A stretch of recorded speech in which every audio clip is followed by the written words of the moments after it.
bonjour. Merci beaucoup à Edith et à toute l'équipe de Cerisy qui tiennent le coup malgré la Covid. Merci à la direction de ce colloque de l'avoir maintenu et de me donner la parole aujourd'hui. Merci à vous tous les participants de venir m'écouter. Je remercie également chaleureusement mes accompagnateurs Sylvain, Valois et Christophe Cadieux pour leur aide à la rédaction de ce propos. Je suis enchanté de revenir ici à Cerisy pour la deuxième fois cette année, suite au formidable colloque sur la traduction qui a eu lieu le mois dernier. Je fais directement le lien avec cette intervention précédente, dont la problématique était en jeu de la technologie pour les personnes en situation de handicap et qui s'inscrivait dans le thème plus général de la traduction dans une société interculturelle. J'ai 41 ans dans quelques jours. J'ai le sentiment d'avoir déjà une vie bien remplie. J'ai fait de longues études universitaires, beaucoup voyagé, rencontré beaucoup de monde. Et pourtant, je peux considérer que le numérique ne m'a peu concerné en direct, sauf progressivement depuis 5 ans. Ce n'est donc pas d'angle mort, mais d'un trou noir, du numérique ou de chemin de traverse dont il faudrait plutôt parler. En réalité, je suis bien conscient que la numérisation de mon environnement m'a influencé, comme tout un chacun, mais je suis resté à distance. Et, loin de considérer que c'est une faiblesse, je pense que c'est une force pour aborder maintenant avec lucidité l'utilité du numérique, pour moi et pour des personnes en situation de handicap. Je peux résumer ma vie en 5 phases. La survie après ma naissance difficile et l'expression de mon envie de vivre, la conquête de ma communication et de la langue française, le temps des épreuves. Es-tu capable de faire des études ? À quoi cela sert que tu fasses des études supérieures, puisque tu n'auras jamais d'activité professionnelle ? L'affirmation de ma rage d'exister, finalisée par un livre portant ce titre, le moment du pouvoir d'agir et de prendre des responsabilités. Seule cette dernière phase s'est réellement engagée avec le numérique, mais c'est aussi une période où j'acquiers des responsabilités et un pouvoir d'agir. Donc c'est un moment où je peux chercher par moi-même les moyens dont je dois disposer en fonction de mes objectifs de vie. De ces années, sans presque de numérique, j'ai acquis une forte indépendance par rapport à la prévalence absolue des solutions techniques, malgré ma très grande dépendance physique. Beaucoup de solutions sont d'abord en nous et dans nos rapports aux autres, humains et non humains, les vivants. J'ai accumulé des matériels inutiles et refusé souvent des solutions technologiques coûteuses qui prétendaient abusivement remplacer mes vrais besoins d'accompagnement humain. Ma problématique n'est donc pas de nier l'apport du numérique, mais de comprendre mieux son utilité, y compris sur ce qui m'a manqué dans ma vie antérieure et qui ne doit pas manquer à d'autres. Mon expérience du manque doit servir aux autres. C'est pourquoi la participation à ce colloque m'a beaucoup intéressé. J'espère que les relations que j'ai nous seront durables. Je vais m'exprimer à partir de ma petite expérience, non pas par égocentrisme, mais parce que je pense qu'il faut que chaque individu, quelle que soit sa situation, développe soi-même sa propre analyse pour que collectivement nous puissions avancer et intégrer favorablement le numérique. Je crois sincèrement qu'il faut que les démarches collectives soient associées à des démarches au niveau des individus. Je crois qu'il nous faut donc proposer des méthodes adaptées. Je voudrais m'y efforcer.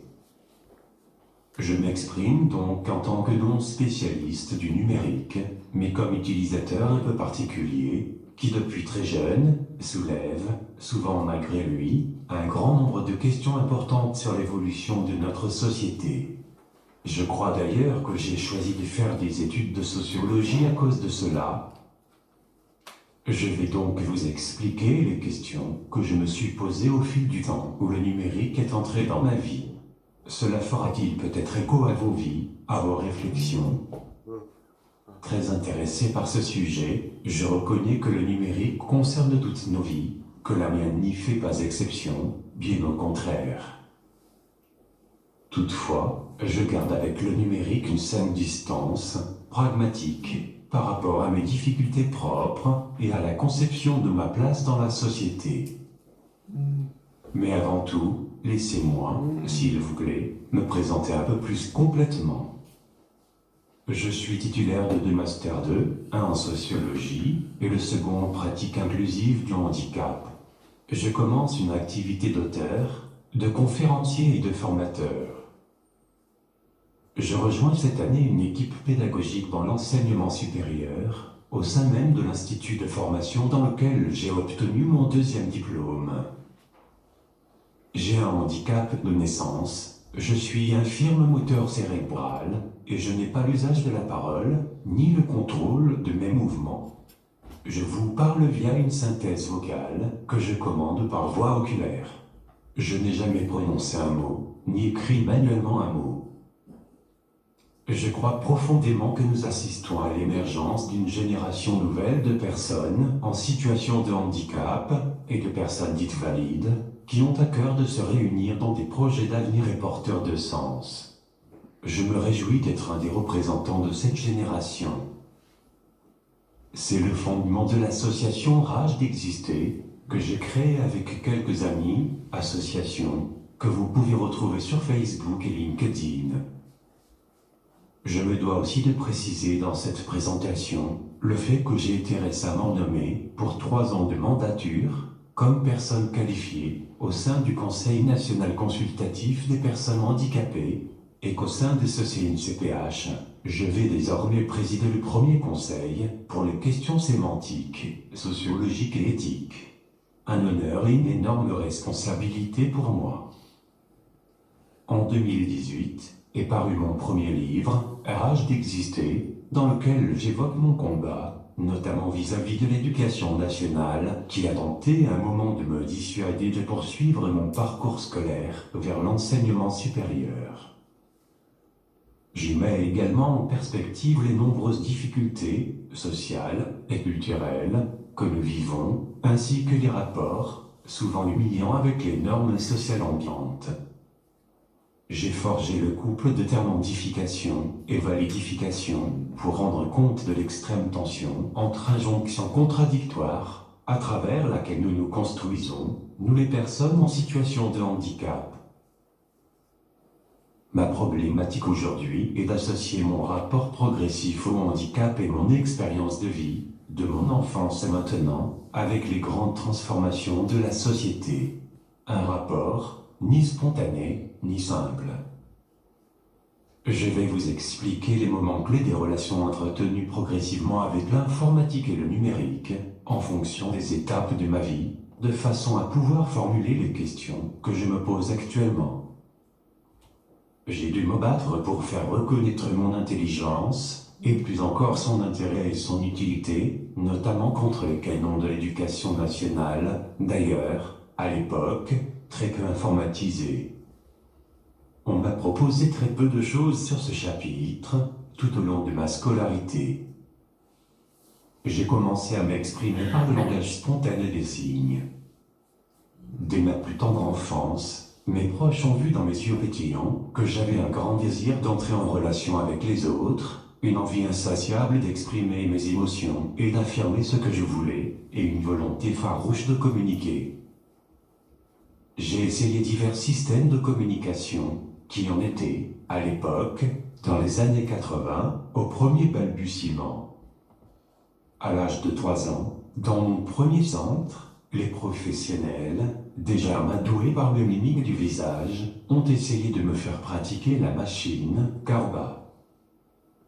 L'objectif pédagogique du Carba était de placer dans des cases des objets ou des lettres sur lesquels je devais cliquer pour montrer que je pouvais les reconnaître. Les objets changeaient régulièrement afin de renforcer la mémoire. Au fur et à mesure, les lettres pouvaient devenir des mots. J'aimais, et cela me faisait progresser.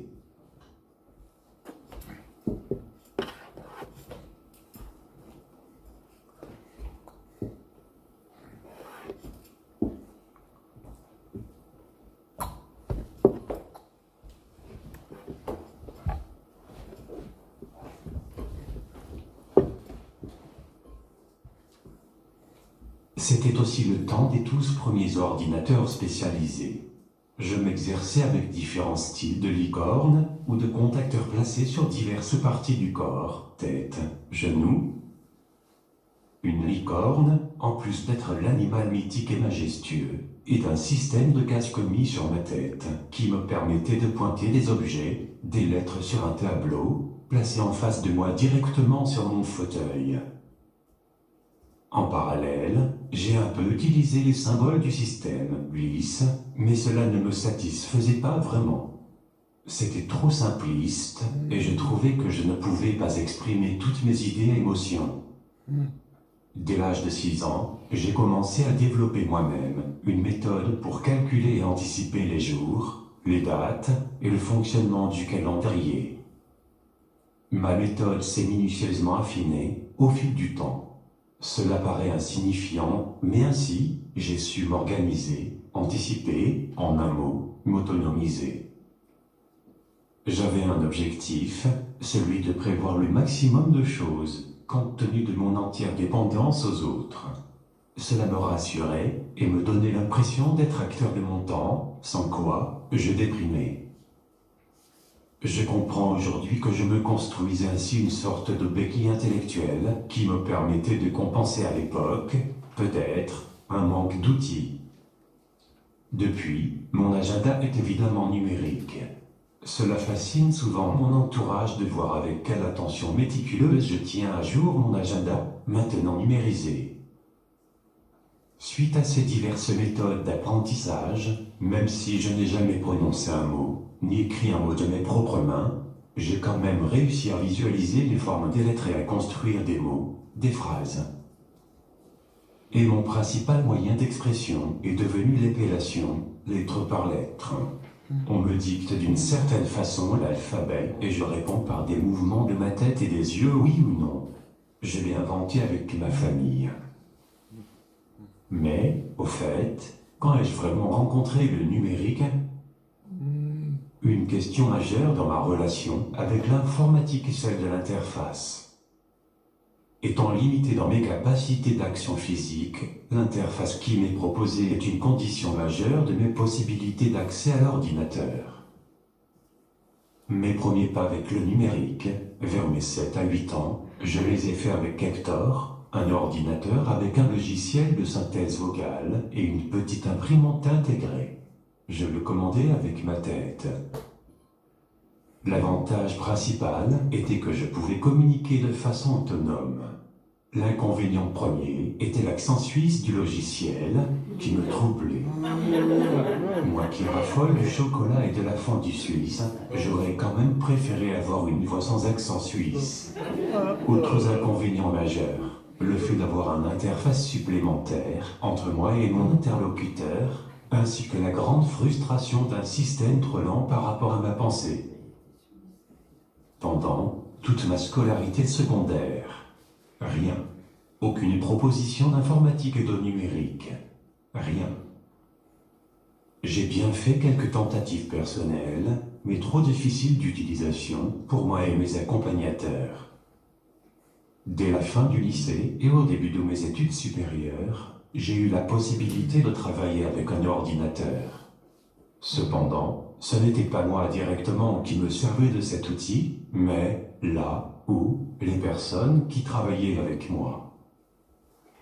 Parallèlement, j'ai, comme presque tout le monde, fait l'acquisition d'un téléphone portable, dont je suis rapidement devenu accro et dont je ne peux aujourd'hui plus me passer.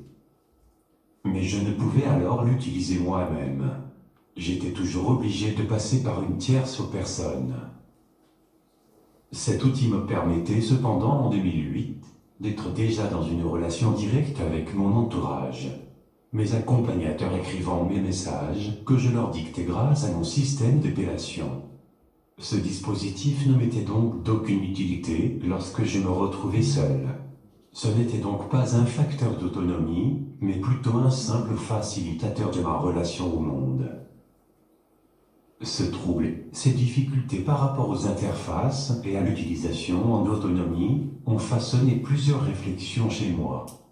J'ai développé ainsi un certain scepticisme vis-à-vis de l'utilité de ces outils technologiques pour moi. Ne pouvant pas ou peu m'en servir moi-même à l'époque, je doutais de leur intérêt pour moi compte tenu de leur coût financier et de l'investissement personnel que je devais y consacrer pour m'y adapter. À quoi pouvait bien me servir un téléphone portable ? Ce scepticisme a ouvert une réflexion sur l'intérêt des techniques pour moi, mais aussi plus largement sur les thèses du transhumanisme.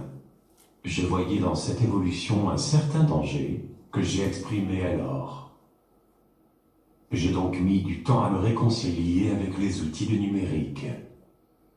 Heureusement, une amie fidèle depuis 30 ans, ergothérapeute, m'a convaincu de faire un essai avec un nouvel outil, mon actuel logiciel de commande oculaire. Avec prudence, j'ai tenté l'expérience. J'ai rapidement été conquis par la possibilité qui m'était offerte de communiquer directement, par moi-même avec mon environnement. Depuis maintenant 3 ans, et je l'emploie avec ses qualités et ses limites. Communicator est un logiciel qui crée une interface spécifiquement construite pour être contrôlée avec une commande oculaire. Au sein de cette interface et grâce à mon regard, je peux accéder à mes mails, mes SMS. Mais, au-delà de l'utilisation des outils classiques du numérique, Communicator propose des fonctionnalités qui lui sont spécifiques. Initialement créé pour les chirurgiens, les pilotes d'avions ou de drones ou de conducteurs de bolides, la barrette de commande oculaire PCI, produite par la société suédoise Tobii, me permet ainsi, après calibrage sur la position de mes yeux dans un espace 3D, d'écrire, grâce à mes yeux, des phrases qu'il m'est possible, entre guillemets, de dire par le biais d'une synthèse vocale intégrée au logiciel. Dans ce cadre, je peux rédiger des textes entiers, dont je peux rythmer la vocalisation à l'aide de pauses. Comme vous pouvez vous en douter, un outil tel que celui-ci est, pour quelqu'un présentant des restrictions physiques comme les miennes, d'une utilité formidable. Rendez-vous compte. Le numérique me permet, moi qui n'ai pas l'usage de mes doigts, d'utiliser les fonctionnalités essentielles d'un téléphone et d'un ordinateur. Cela me donne une autonomie et un accès à une vie privée qui me sont chers. J'ai aussi, au travers de cet outil, accès à un pouvoir d'agir nouveau. Je suis maître de ma communication avec le monde. Communicator est le moyen qui me permet aujourd'hui de m'adresser à vous. Je dois dire que ma vie a radicalement changé depuis l'arrivée de cet outil. C'est pour moi un outil de communication essentiel, mais aussi, et je vais vous le détailler, c'est le cœur de ma démarche et de travail aujourd'hui.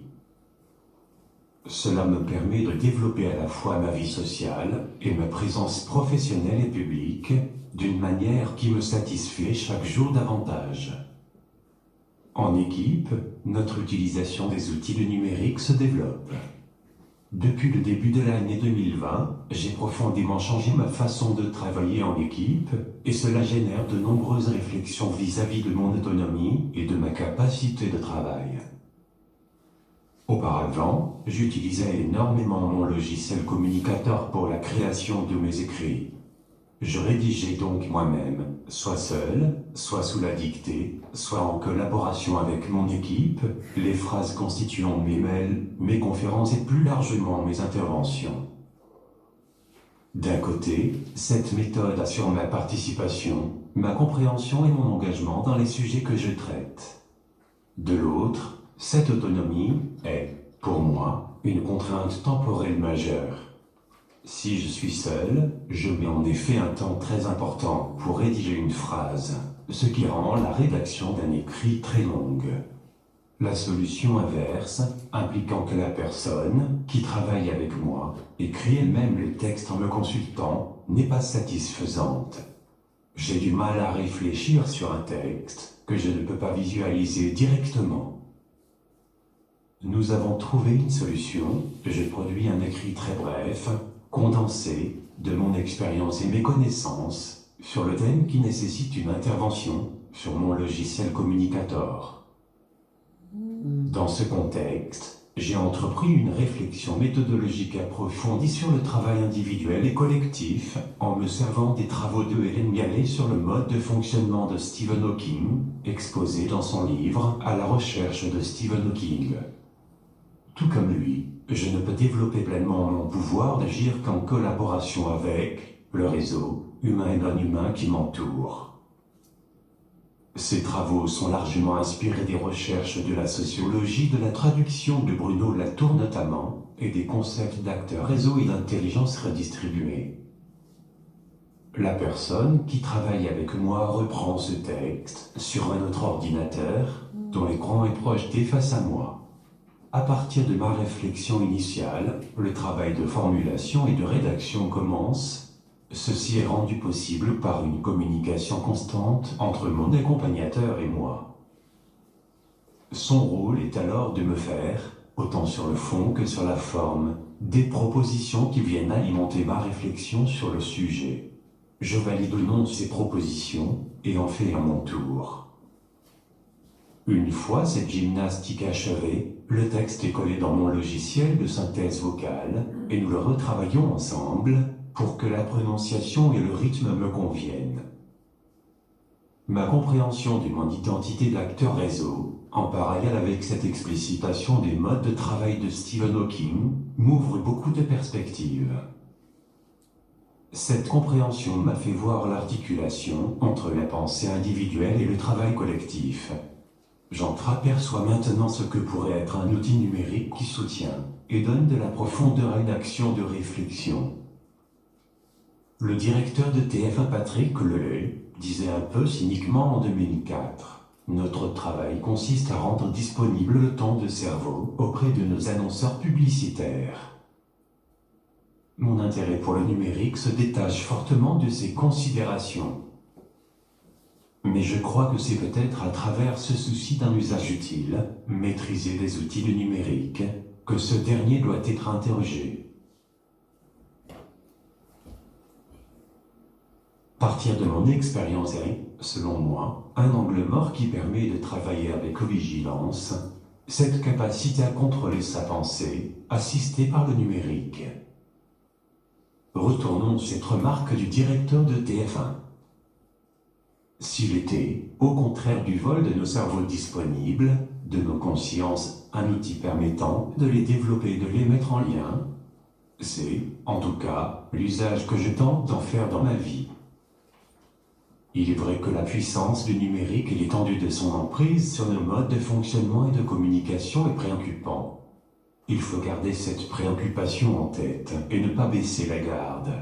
Mais cela ne doit pas nous empêcher, tel un judoka, qui tire avantage de la force de son adversaire, d'utiliser cette puissance dans une optique de développement des consciences.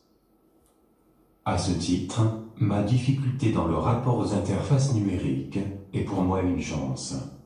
Je me rends compte à la fois de ma grande dépendance sur ce plan, tout en restant extrêmement vigilant à la distance que je dois préserver. Le numérique est un acteur important de mon réseau, mais je tiens à dialoguer avec lui en toute indépendance.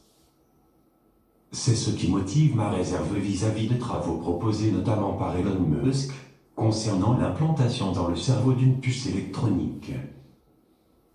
Moi qui ne peux rien contrôler, je pourrais en avoir grand besoin, mais cela me donnerait-il, pour autant plus de contrôle ? Ma vie m'a permis de développer une forme d'indépendance et de distance que je veux conserver.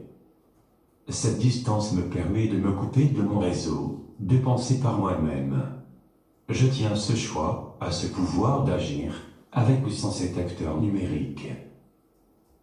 Je suis encore dans une phase de découverte des fonctionnalités de mon outil. Je comprends maintenant que je peux mettre le numérique au service de ma participation à la société. C'est pour moi un nouvel univers. Pendant le confinement, j'ai participé comme nous tous à des vidéoconférences et j'ai développé ma capacité à prendre part à ces discussions. Il me reste encore beaucoup à faire pour travailler de façon optimale avec mon équipe et mes interlocuteurs. Le numérique sert-il mon pouvoir d'agir ? Quelles sont les conditions de mon pouvoir d'agir et de mon pouvoir de discernement ? Pour moi, le numérique est une source d'accès à des bibliothèques en ligne, des connaissances mondiales sur mes sujets de prédilection et d'affinité. Lorsque j'ai été étudiant, j'ai évidemment pu me rendre à l'intérieur des bibliothèques physiques des campus respectifs par lesquels je suis passé, et y retirer les ouvrages souhaités pour approfondir mes recherches et quêtes de savoir. Cependant, je ne peux que constater que, depuis que je suis connecté à Internet depuis mon domicile, dans une démarche professionnelle, je peux faire appel à un catalogue plus vaste de livres audio, d'articles de presse numérique et de matériaux pédagogiques en ligne, tels que des conférences, des colloques ou séminaires via YouTube, auxquels je n'aurais pas pu avoir accès ni physiquement, matériellement, ni même savoir leur existence sans cet apport virtuel, numérique. Cela compense parfois un certain manque de culture générale personnelle. Je dois avouer mon ignorance complète de tout un pan des cultures geeks, que je ne connais ni les livres ni les films de saga, tels que Le Seigneur des Anneaux, Star Wars, Harry Potter, Star Trek, Les Simpsons, Matrix et bien d'autres. Que mes accompagnateurs actuels me charrient souvent sur les références basiques à leurs yeux, qui sont nécessaires à la compréhension du monde d'aujourd'hui. D'autant plus que mes surveillants et éducateurs, lorsque j'ai été adolescent, me faisaient déjà la même remarque. Il est vrai que pour moi, suivre un film de 2 heures d'affilée est compliqué et explique pour partie ce manque. Je préfère passer 2 heures à discuter avec des amis et ma famille, ou à me balader en forêt, en bord de mer, entre autres. Mon usage du numérique inclut mon utilisation des réseaux sociaux, très différente selon moi de celle que vous en faites vous-même individuellement. Il est évident que je peux produire le contenu textuel des messages que l'on partage et que je valide évidemment au préalable, mais que je ne peux encore accéder à la mise en ligne de photos, vidéos, ni au community management nécessaire à la meilleure diffusion des messages. Je ne connais Twitter que de nom et pour ses polémiques usuelles. Je suis présent à titre individuel sur LinkedIn, Facebook, WhatsApp, pour des usages dissociés. Le premier réseau social me sert à diffuser les informations de l'association RH d'exister auprès des potentiels clients ou prescripteurs de mes démarches professionnelles. Pour les autres, c'est évidemment plus pour des usages personnels, familiaux et amicaux, ou de façon logistique lors de déplacements nationaux voire internationaux. Je suis au regret de vous annoncer ne pas être un influenceur célèbre sur Instagram. Pour ce qui est de YouTube, je n'ai pas de chaîne personnelle ni collective. Toutefois, j'y suis présent de par mes précédentes interventions filmées par d'autres structures, ou des interviews à des médias qui datent d'il y a plusieurs années, quasiment notre vie par rapport à ma vie actuelle. Là où beaucoup ne voient dans les usages des réseaux sociaux qu'un processus d'abêtissement, l'utilisation du numérique que je peux en faire, ou que je rêve d'en faire, est un outil de validification, au sens positif du terme. À savoir que j'y vois l'avantage énorme de pouvoir diffuser mes valeurs, mon savoir, ma personnalité et mes idées, projets et compétences au plus grand nombre en direct comme en replay. Et que par conséquent, cela me donne l'opportunité de pouvoir déconstruire les stéréotypes liés au handicap. Je donne alors de ma voix, je me fais entendre, je me montre comme je suis, sans aucune restriction, dans ma pleine mesure. À la même hauteur ou dans des dispositions techniques, semblables à n'importe quelle autre personne, acteur inconnu de la société, comme ministre de la République.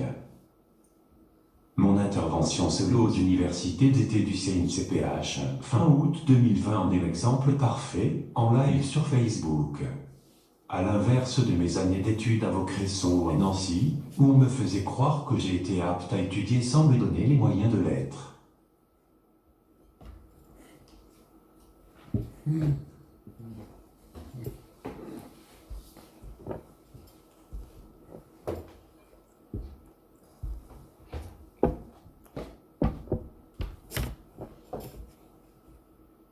En guise de clôture de ce propos, je vous propose mes conclusions partielles et partiales, comme suit. Ce qu'on a écrit et promis sur la révolution numérique me semble en fait ne pas être une révolution, mais une évolution. La transition numérique et la transition écologique doivent être menées en lien étroit. Le numérique ne peut plus progresser au détriment de la transition écologique. La biodiversité, les animaux, les plantes, ce qui nous entoure, sont un bien commun précieux. Nous n'en sommes pas détachés, mais pleinement connectés. Il suffit de voir le nombre de sessions dites de découverte de la nature ou sur le thème de la détox informatique. À titre personnel, venir ici à Cerisy-la-Salle, en Normandie, me fait toujours le plus grand bien au moral, ainsi qu'à mon appétit, par exemple. Cela me donne aussi l'occasion de m'évader voir la mer, ce que j'ai fait d'ailleurs lorsque vous visitiez les startups. Les algorithmes sont-ils bons pour la santé? J'aimerais vous répondre oui, mais je préfère dire comme Bernard Stiegler, qu'ils sont à la fois remède et poison. Cependant, j'ose rêver que l'on puisse s'en servir mieux, au profit de la diffusion de nos idées positives. C'est plus la masse critique de persévère, artistique, scientifique de la communauté mondiale, qu'il faut œuvrer à former et accompagner. À l'horizon de la fin d'année, je peux estimer que mon usage du numérique va progresser et même faire un bond. Sans tout vous dévoiler des projets que nous menons avec mon équipe Rage d'exister, nous sommes sur le point de lancer un prototype d'initiative innovante, liant numérique, formation, animation des territoires, citoyenneté et handicap, dont j'espère pouvoir vous présenter les premiers résultats l'an prochain ici, évidemment. D'ailleurs, ce partenariat avec l'équipe de design est directement la conséquence d'une rencontre cerisienne lors du colloque sur la traduction. Je veux aussi pouvoir m'en servir dans la mise en œuvre des travaux du Conseil sur les questions sémantiques, sociologiques et éthiques que je vais présider au sein du CNCPH. En conclusion, qu'est-ce que l'intelligence? On parle maintenant d'intelligence des animaux, des arbres, des vivants. On reconnaît qu'il y a des intelligences différentes chez les humains, qu'il est hasard de faire des hiérarchies arbitraires, que le génie n'est plus solitaire. Pourquoi a-t-on été nommé intelligence artificielle, le produit de nos actes, comme si l'homme voulait dramatiquement continuer à poursuivre son rôle prométhéen, si destructeur? Oui, il y a de l'intelligence dans le numérique et ses applications, mais c'est notre intelligence. Quel orgueil démentiel que de penser que nous allons produire un nouvel homme, augmenté par nos seules facultés, sans nous inscrire dans l'inspiration du vivant.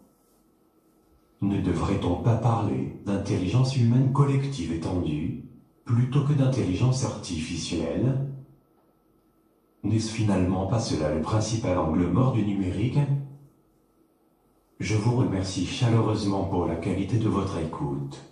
Je me tiens à votre disposition pour toute question. Je ne pourrai peut-être pas y répondre rapidement, mais nous pourrons continuer à en discuter après cette séance. De toute façon, je reste au colloque jusqu'à jeudi après-midi, ce qui nous donnera l'occasion d'échanger plus longuement ensemble lors des déjeuners et dîners avant notre départ.